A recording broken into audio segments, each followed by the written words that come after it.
Muy buenas tardes, sean bienvenidos, bienvenidas a este su programa, como cada semana, El Expiatorio. Me encuentro con mi querida colega periodista y analista Dolores Delgado. ¿Cómo te encuentras? ¿Qué tal, Ricardo? Buenas tardes. De nueva cuenta, muy emocionada. También traemos un muy buen tema el día de hoy y lista para estar compartiendo. Todas las personas que nos están sintonizando, un saludo. Me parece excelente, pues como lo comenta Dolores, esta semana seguimos con los casos de espionaje, de cultura pop y política en el país y evidentemente nos pareció de suma relevancia dado a que esta semana que acaba de transcurrir compareció Adán Augusto ante el Senado y lanzó declaraciones bastante entusiastas respecto al caso de Guacamaya Leaks y como aquí en su espacio favorito, o no tan favorito, pero nos ven porque tenemos buenos chismes, tenemos varios tiempo hablando de sistemas de espionaje, de leaking, de acceso a la información. Nos pareció relevante hacer un pequeño brevario de qué es Guacamaya Leaks, por qué aparece, en qué se liga a Dan Augusto luego de esta filtración llamada Guacamaya Leaks y por qué es importante seguir revisando estos documentos. En ese contexto, platicaron un poco de los antecedentes. Guacamaya Leaks es el nombre que se le da a la filtración masiva de documentos confidenciales que tenían en un origen únicamente la Secretaría de la Defensa Nacional, es decir, estos 7 terabytes comprimidos, que descomprimidos podrían ser hasta 12 terabytes, contenían principalmente correspondencia entre mandos de las Fuerzas Armadas que compartían información referente a algunos protocolos internos dentro de la Secretaría de la Defensa Nacional, así como investigaciones en curso, análisis situacionales de las cosas, trabajos de inteligencia y así como correspondencia regular de esta dependencia de gobierno en donde el presidente de la República es el máximo mandatario, en este caso la presidenta Claudia Sheinbaum Pardo. En este contexto, el colectivo o la colectiva que libera la documentación, Guacamaya Leaks, alberga estos 7 terabytes en una organización internacional que se dedica a albergar filtraciones masivas de información. Se trata del colectivo DDO Secrets, y que principalmente sirven para eso, para que una vez que se derive o se deje de hablar del caso y se comience a poner en contacto con los medios de comunicación en todo el mundo para saber qué contienen estas filtraciones, bueno, DDO Secret se encarga de resguardar en un servidor software libre y de libre acceso para que todas las personas con interés tuviéramos acceso a esta información. Es decir, se trata de un protocolo que realizaron activistas, principalmente mujeres, son quienes conforman Guacamaya, con el único fin de entender cuáles han sido los contextos de ciberseguridad dentro de los aparatos de ciberseguridad de todas las oficinas de fuerzas del Estado. Particularmente lo que corresponde a México, se trata de la filtración más grande en América Latina que han logrado estas mujeres. Posteriormente aparece por ahí una cuenta de Twitter que obliga al colectivo Guacamaya a tener que poner en su sitio web original que ellos no poseen redes sociales y que se trata de una cuenta falsa. Que sin embargo a esta notificación la cuenta jamás fue suspendida a pesar de múltiples solicitudes de diferentes actores de la sociedad civil, incluso algunas repercusiones habrá tenido en el gobierno que instauraron este discurso como el que usa a Adán Augusto López respecto al contenido. Lo que es falso respecto a la filtración es evidentemente que tienen una cuenta de redes sociales, ellos no tienen nada que ver, ellas no tienen nada que ver con la cuenta Guacamaya Leaks en X. Ellas no tienen nada que ver con cuentas de redes sociales que pretenden hacer golpeteo político. El único interés de este colectivo era pues poner a disposición de la gente justo casos en donde, bueno, se pueden revelar en que las autoridades estuvieron inmiscuidas y es ahí en donde se roza el caso con Adán Augusto en varios contextos. Recordemos que José Eni fue detenido luego de la filtración. Se trata de un comandante al que se le acusó de pérdida de información derivada del ejército. Por lo cual con esta sentencia se corrobora que la información y el contenido de la misma filtración es legítima. El argumento sin sostén, desde mi perspectiva de Adán Augusto respecto a la falsedad de los documentos, corresponde meramente a una necesidad política de decir que es documentación falsa. Entonces, cabe en manos de las personas especialistas, pues, contradecir estos argumentos que no son sólidos y que no son ciertos. La información es real, emerge de la Secretaría de la Defensa Nacional y tan es así que ahora mismo hay un soldado preso debido a que en el mundo de la informática dejó una backdoor, una puerta trasera abierta, el tiempo suficiente como para descargar 7 terabytes de información, más o menos para que la audiencia se haga una idea de qué implica esta descarga. Uno tiene que avisar a su proveedor de internet que va a realizar esta descarga porque se considera comportamiento anómalo y durará aproximadamente una semana. Es decir, esta puerta abierta que se dejó en los sistemas de ciberseguridad de la Secretaría de la Defensa Nacional estuvo abierta más de una semana, por lo cual se pudo procesar a José N. En ese sentido, Dolores, ¿cuál es tu percepción hasta el momento? ¿Qué te dicen las palabras de Adán Augusto y cuál es tu conclusión? Ok, dando nada más un poquito de contexto general, los documentos de la Secretaría de la Defensa Nacional fueron hackeados por Guacamaya y revelan que Adán Augusto, titular de la Secretaría de Gobernación, tuvo nexos con huachicoleros que operan en Tabasco. De esa manera, el informe muestra que el robo de combustible del grupo Olmeca se realiza con la protección de funcionarios, quienes habían facilitado los instrumentos para la carga de las pipas y la entrega de documentación para poder transportar la gasolina. Actualmente el coordinador de los senadores de Morena, Adán Augusto, ha buscado instalar una defensa un poco peligrosa, o al menos así se percibe. Asegura que nunca supo, esto es algo interesante, que Hernán Bermúdez, su secretario de Seguridad en Tabasco, era al mismo tiempo líder del grupo delictivo de la Barredora. Em, Menciona, y cito, nadie me informó, ni la defensa, ni Marina, ni la fiscalía. Y esto lo compartió en una conferencia de prensa, como si su desconocimiento, entre comillas, lo fuera a salvar. Es nada más importante retomar que el principio de comisión por omisión no es un tecnicismo como tal. Hay que recordar que sin redundar, es un recordatorio político y también es un recordatorio ético. Quien tiene el deber de impedir un resultado ilícito, no solo lo hace sin compartir una responsabilidad. Ya actualmente la ley, por supuesto, que castiga a quien por omisión no actúa o bien, como lo dice la palabra, omite o se hace de la vista gorda para no llevar una responsabilidad. Y nada más retomando el artículo 7 del Código Penal Federal, establece que en los delitos de resultado material será atribuible el resultado típico producido a quien omita impedirlo. La verdad es que la ley mexicana es tajante y no solo se delinque por acción, también por omisión. Y nada más como abonando un poquito al tema, aunque el gobierno de López Obrador aseguró haber reducido el robo de combustible, datos oficiales, como lo son en este caso, nos muestran lo contrario. La verdad es que durante el gobierno de la 4T surgieron redes de huachicol.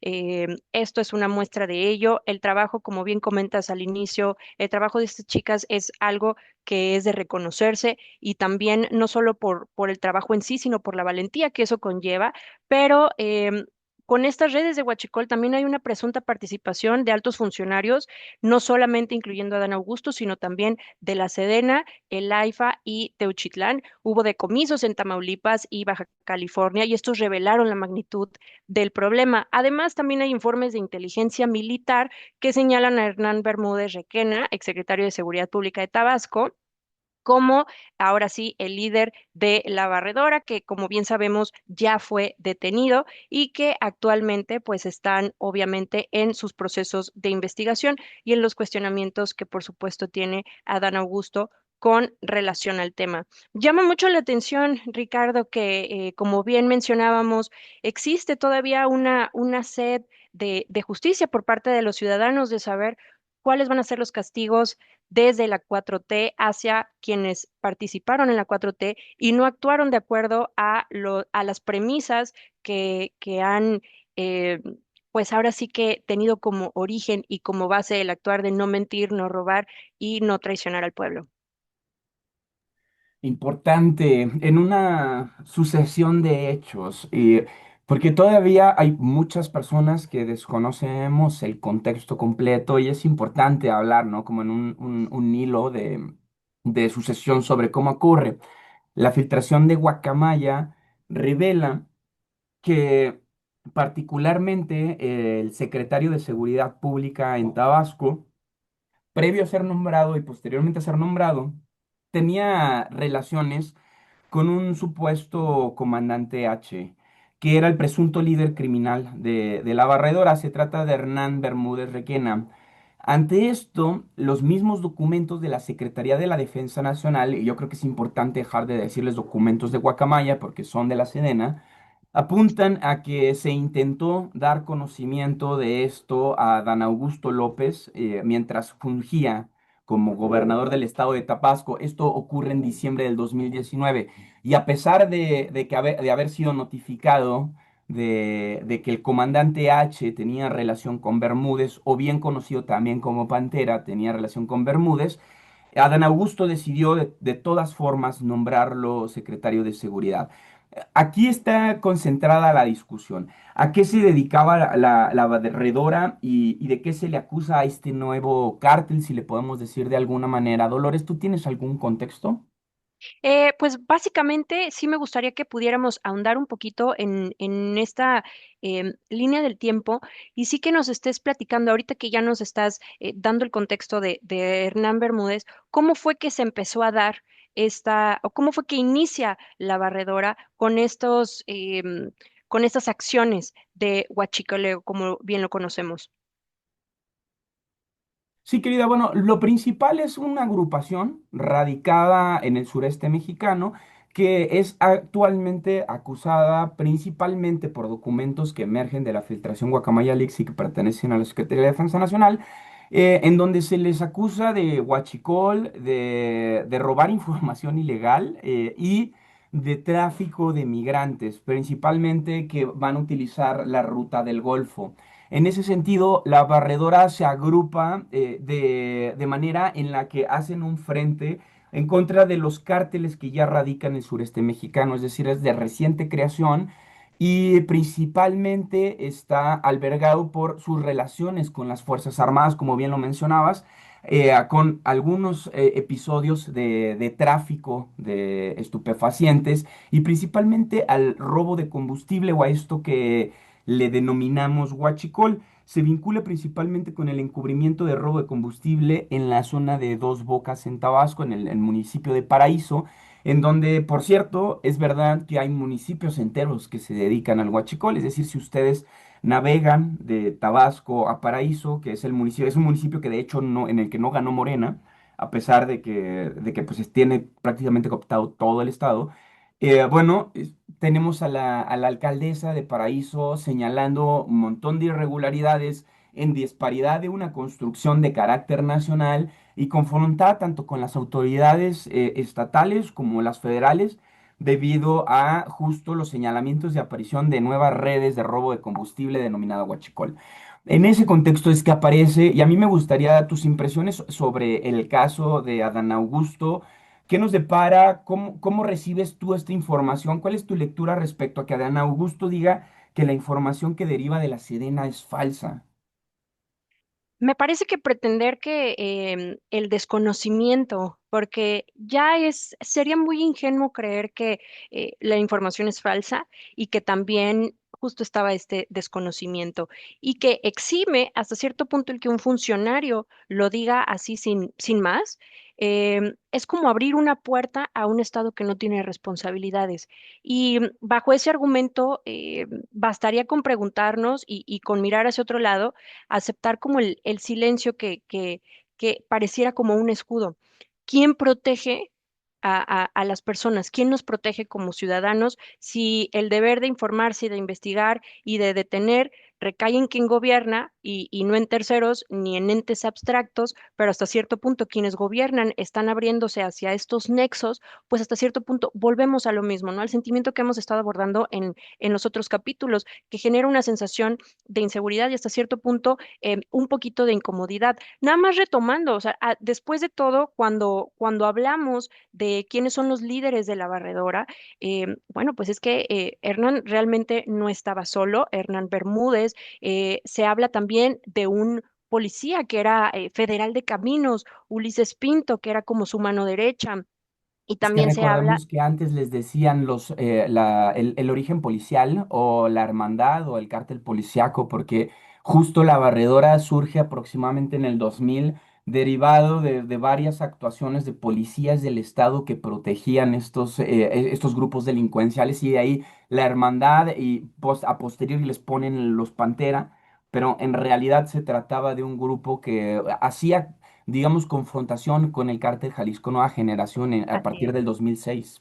Así es. Entonces, en ese sentido, si hay que sacar alguna conclusión, pues la confianza ciudadana, volvemos a lo mismo, el cuestionamiento en estas instituciones, pues se destruye. Básicamente queda flotando, queda detenida en un hilo en el aire y volvemos al tema con Adán Augusto. Se vuelve un poco paradigmático como un político que intenta construir hasta cierto punto desde bases esperanzadoras, ¿por qué no decirlo un poco románticas e inocentes? Como lo ha sido y de una manera muy bella construida la Cuatro Transformación, sobre bases de corrupción, sobre bases de inseguridad, sobre base de violencia. Se abren estos paradigmas que se invitan un poquito a la reflexión y que hasta cierto punto volvemos con el tema de retomar cuál va a ser a partir de estos casos, de estos caminos, la confianza que vayan a tener los ciudadanos en las instituciones, cuál es la exigencia que va a tener, que van a tener las personas hacia la rendición de cuentas que se espera de la 4T. ¿Será este el inicio donde sus propios funcionarios empiecen una investigación y será exitosa? Lo platicábamos hace rato, cuántos funcionarios realmente fueron detenidos y están en un juicio durante el obradorismo. Entonces, sí sería importante ver cuál va a ser el desenlace, porque me parece que decir que hay un desconocimiento, me parece que decir que la información que se presenta es falso, ya no basta y ya no cabe espacio para la ingenuidad. Sí, pues aunque ya estemos por terminar el programa, me parece súper valioso abordar este eje que mencionas, el acceso a la justicia, ¿no? Porque ahora, gracias a los documentos que libera Guacamaya Leaks, podemos, por ejemplo, saber de las presuntas relaciones entre los negocios con el Tren Maya, con Así es. Bermúdez, y cómo se solidifica este nuevo cártel en el sureste mexicano a raíz de su conexión con algunos políticos. Creo, desde mi perspectiva, que habría que ahondar más en el caso, posiciones como las de hoy en la mañanera de no seguir dialogando respecto a las posturas de Adán Augusto, no abonan mucho a la discusión pública. Sin embargo, creo que el recato será necesario si con esto logramos, por ejemplo, otra gran detención, porque como bien lo mencionas, una de las grandes discusiones públicas ahora mismo es el acceso a la justicia, y Así particularmente, es. por ejemplo, tenemos el caso del gobernador de Tepic, que sí que está siendo procesado por falsificación de documentos, sometido a proceso durante la administración de Andrés Manuel López Obrador, si mi memoria no me falla.